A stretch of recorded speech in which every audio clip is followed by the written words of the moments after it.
So what's up mga kabalabal no, maayong adlaw sa tanan. So mao kini ang ato ang biyahe.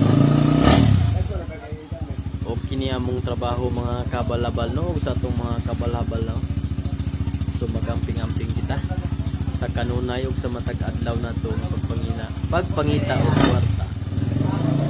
Kini ato ang mga diskarte mga kabalabal.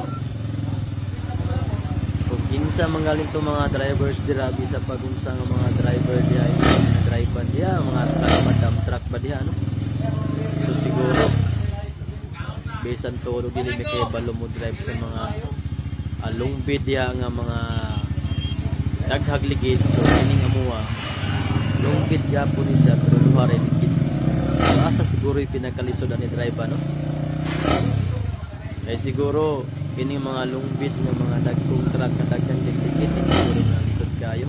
Mas lisod jud siguro ning ato ang duha ra jud ka buok ligid.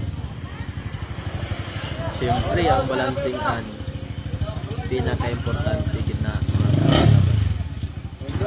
So mao na po ni before mo end ang 2025 no. So magpasalamat dahil ko sa kuha mga followers nga grabe ang ilang suporta sa kuha. So million gid ang suporta sa kuha. So dili na ko na-expect tanan nga niabot na ko karong tuiga.